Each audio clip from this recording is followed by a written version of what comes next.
اور باقی ساری دنیا کا باطل ایک طرف ہو، تو انہیں اس وجہ سے شکست نہ ہوگی کہ یہ تھوڑے تھے، اس وجہ سے شکست نہیں ہوگی۔ اگر 12,000 کو شکست ہوئی ہے 12 لاکھ کے مقابلے میں یا 12 کروڑ کے مقابلے میں، تو شکست کی وجہ اللہ تعالیٰ کا نبی فرما رہا ہے کمی نہیں ہے، شکست کی وجہ ان کا اللہ سے تعلق کا ٹوٹنا یا ان کے اندر گناہوں کا پایا جانا، ورنہ 12,000 مسلمان ساری دنیا کے لیے کافی ہیں۔ لن یغلب 12,000 من قلت، 12,000 پر کوئی غالب نہیں آ سکتا۔ وَأَنَّ اللَّهَ، ویسے تو ایک مسلمان ہو تو اس پہ کوئی غالب نہیں آ سکتا جب اللہ ساتھ ہو۔ نبی ایک ہی تو ہوتا ہے، اکیلا نبی ہوتا ہے، اور سارا کفر اس کے سامنے ہوتا ہے۔ اور ہود علیہ السلام تو ایسی قوم کے سامنے آئے تھے جن کے قد اس پلر کو دگنا کرو تو تب جا کے ان کا قد بنتا تھا۔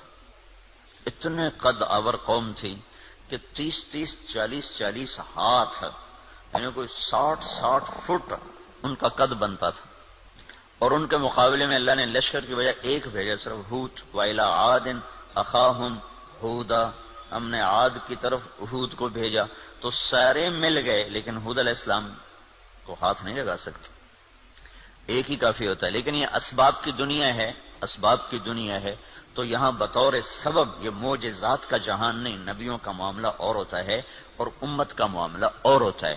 نبیوں کے ساتھ اللہ تعالیٰ کا نظام خصوصی چلتا ہے اور عام انسانوں کے ساتھ اللہ تعالیٰ کا نظام عمومی چلتا ہے۔ ہمیں مکڑی کے جالے سے اللہ نہیں چھپائے گا۔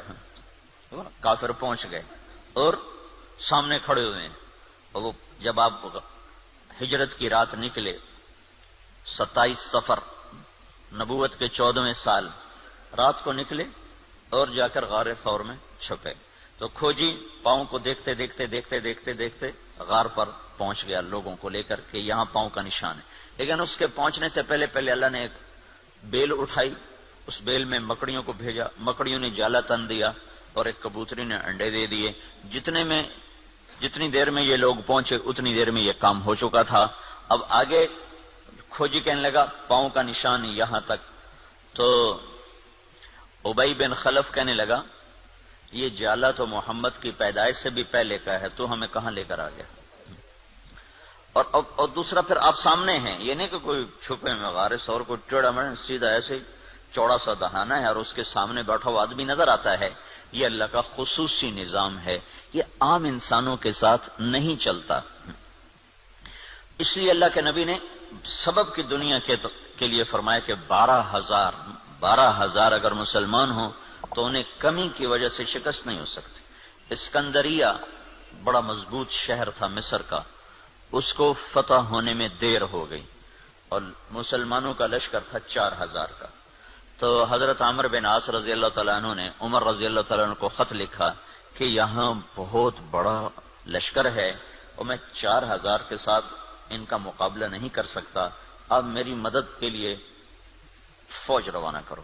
تو عمر رضی اللہ تعالیٰ عنہ نے 4,000 اور بھیج دیے، 4,000، اور ان 4,000 کے ساتھ 4 آدمی ہیں، ایک زبیر بن عوام اور ایک مقداد بن اسود، یہ مہاجرین میں سے، اور عبادہ بن صامت اور مسلمہ بن مخلد، یہ انصار میں سے، 2 مدینے کے 2 مکہ کے، ان 4 کو ان کے ساتھ، تو یہ 4,000 جمع 4۔ تو عمر رضی اللہ تعالیٰ عنہ نے عمرو بن عاص رضی اللہ تعالیٰ عنہ کو خط لکھا کہ میں تیرے مدد کے لیے 4,000 آدمی بھیج رہا ہوں، ان کے ساتھ 4 آدمی اور ہیں، ان میں ہر آدمی 1,000 کے برابر ہے، 1,000 کے برابر ہے، لہذا میں 4,000 نہیں، میں 8,000 تیری مدد کے لیے بھیج رہا ہوں، اور تم پہلے سے 4,000 ہو تو تم 12,000 ہو گئے، تو 12,000 کو کمی کی وجہ سے کوئی شکست نہیں دے سکتا۔ تم جب میرا یہ لشکر پہنچے تو تم سارے مسلمانوں کو آخرت کی ترغیب دو اور اللہ کا نام لے کر قدم بڑھاؤ، اللہ تمہیں فتح عطا فرمائے گا۔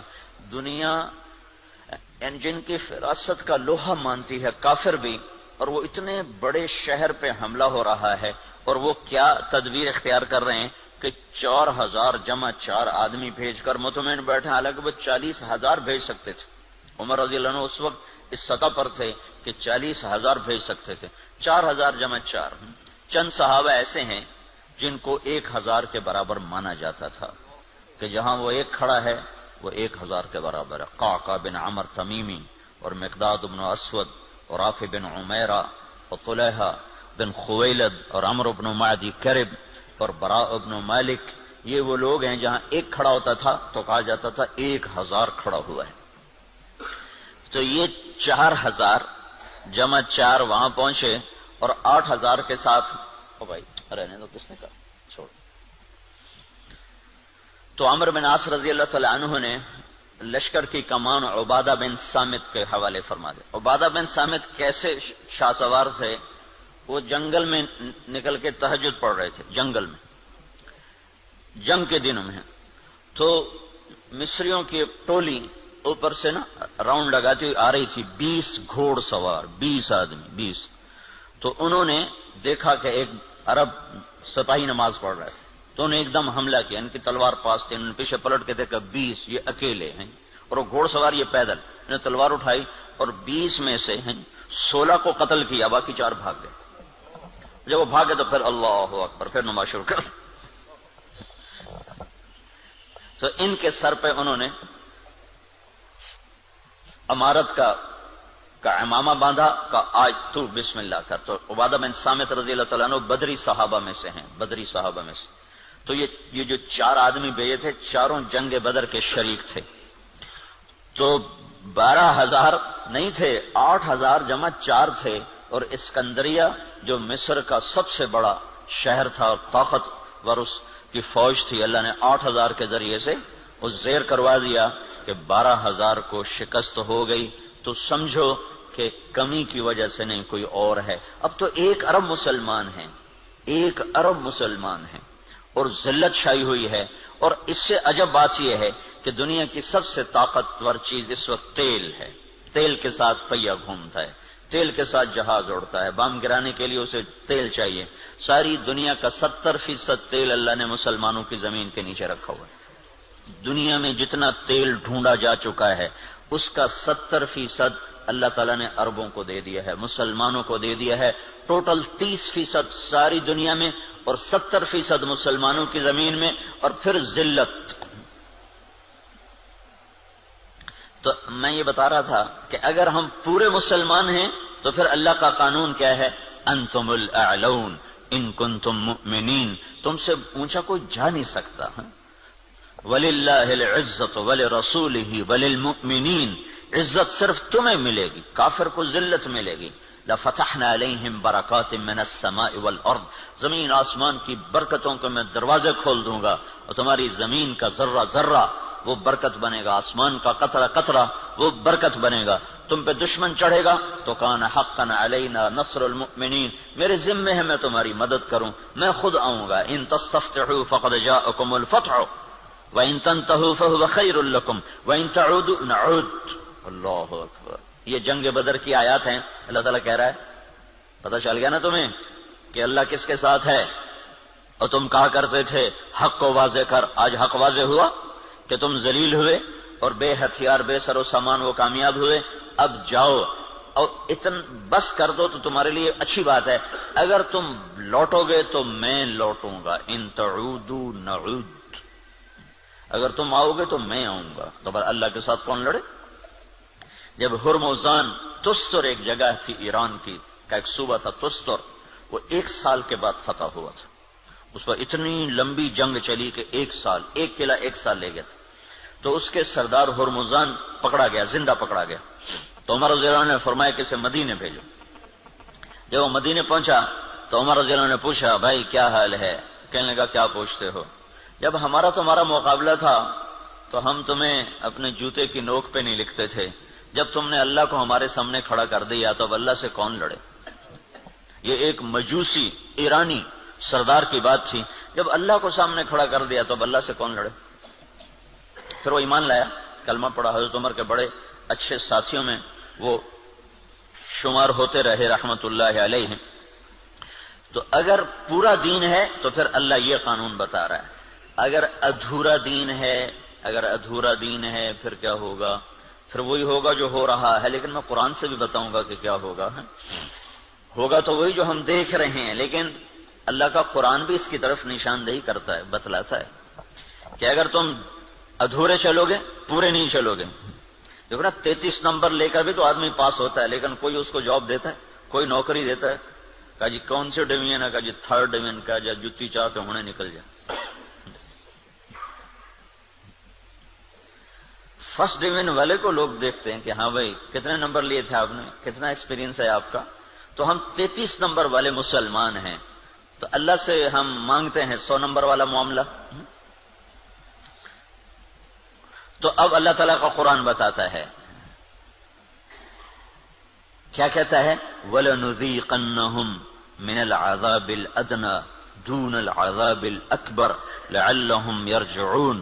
جب تم ادھورے چلو گے نا، کبھی نماز پڑھی کبھی چھوڑ دی، کبھی روزہ رکھا کبھی چھوڑ دیا، کبھی حلال کھایا کبھی حرام کھایا، کبھی جھوٹ بولا کبھی سچ بولا، کبھی سود پہ چلے کبھی حلال پہ چلے، جب تم یہ سارا گڑبڑ کر دو گے تو پھر میں کیا کروں گا؟ وَلَنُذِيقَنَّهُمْ مِنَ الْعَذَابِ الْأَدْنَى، میں تمہیں چھوٹے چھوٹے عذاب دوں گا، دون العذاب الاکبر، بڑا عذاب نہیں دوں گا. بڑا عذاب کیا ہے؟ قرآن کی دوسری آیت فَيُعَذِّبُهُ اللَّهُ الْعَذَابَ الْأَكْبَرَ يَصْلَى النَّارَ الْكُبْرَى. جہنم کی آگ، دوزخ کی آگ، یہ بڑا عذاب ہے اور یہ خوفناک عذاب ہے. اس سے توبہ توبہ. اوہو انہا لغا، بھڑکتی ہے، نزاعۃ للشوا، کھال کھینچ دیتی ہے.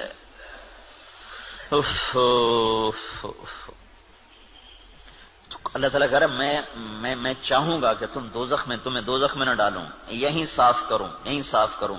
پھر بھی گناہ رہ گئے تو پھر جہنم میں جائے گا، پھر بھی اگر رہ گئے تو جہنم میں جائے گا. جب کوئی آدمی فرض نماز چھوڑ دیتا ہے اور پھر وہ توبہ نہیں کرتا، چھوڑی جاتا ہے تو اس کے نام کا ایک دروازہ جہنم میں کھول دیا جاتا ہے. اسے اس دروازے میں سے گزرنا پڑے گا چاہے ایمان پہ خاتمہ ہو. اللہ تعالیٰ کے نبی جب معراج پر گئے تو ایک جگہ دیکھا لوگ الٹے لٹکے ہوئے نا، تو ان کو نیچے سے آگ جلا رہی، ان کے پاؤں بندھے ہوئے رسے سے اور ان کو نیچے آگ جلا رہی. تو آپ نے پوچھا یہ کون لوگ ہیں؟ کہا جو روزہ نہیں رکھتے تھے. تو روزہ نہ رکھنا یہ تو مسلمان کے لیے، کافر سے تو روزہ مطلوب نہیں.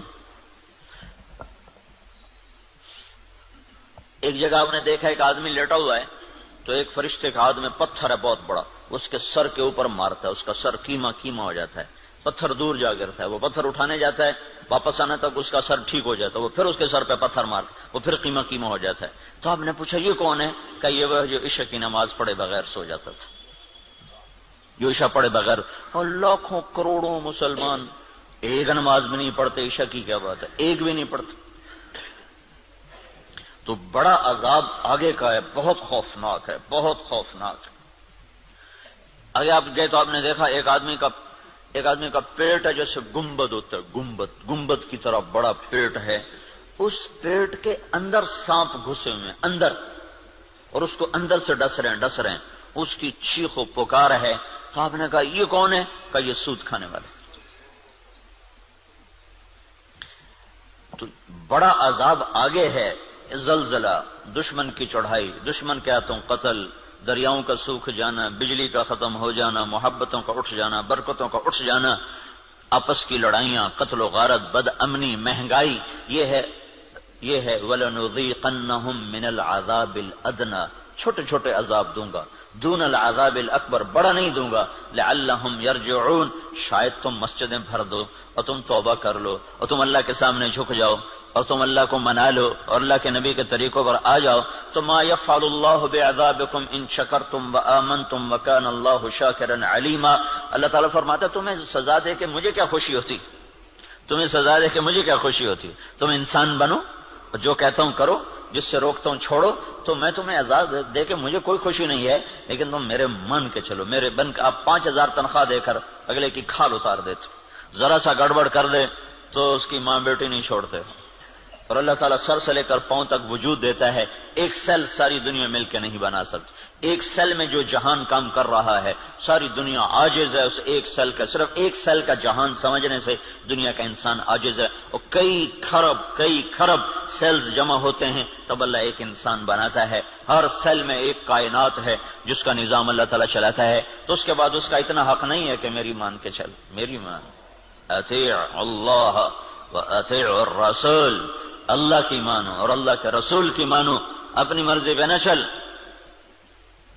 اور پھر اس میں اللہ تعالیٰ ایک ہمارے ساتھ سودا کرتا ہے کہ عبدی انت ترید وانا ارید ولا يكون الا ما ارید فان سلمت لي فيما ارید كفيتك فيما تريد وان لم تسلم لي فيما ارید اتعبتك فيما تريد ولا يكون الا ما ارید۔ اے میرے بندے، ایک تیرا ارادہ ہے، ایک تیرے رب کا ارادہ ہے۔ جو تو چاہتا ہے وہ اللہ کے ارادے کے بغیر نہیں ہو سکتا، جو اللہ چاہتا ہے وہ تمہارے بغیر کر دیتا ہے۔ تو ایک کام کرو، یہ اس چند روزہ زندگی میں جو میں کہوں کرتے جاؤ کرتے جاؤ کرتے جاؤ کرتے جاؤ۔ یہ نہ دیکھو کہ نفع کیا ہے نقصان کیا ہے، یہ دیکھو کہ اللہ کیا چاہتا ہے اور اللہ کا رسول کیا کہتا ہے، بس تم یہ کرتے جاؤ تو کیا ہوگا؟ کفیتک فیما ترید، جو تم چاہو گے میں کر دوں گا۔ وَإِن لَّمْ تُسَلِّمْ لِي فِيمَا أُرِيدُ، اگر تم نے یہ نہ کیا تو أَتْعَبْتُكَ فِيمَا تُرِيدُ وَلَا يَكُونُ إِلَّا مَا أُرِيدُ، تو پھر میں تمہیں تیری چاہتوں میں تھکا دوں گا، تجھے خوار کر دوں گا اور ہوگا وہ جو تیرا رب چاہتا ہے۔ تو ادھورے دین پر کیا ہوتا ہے؟ ادھورے دین پر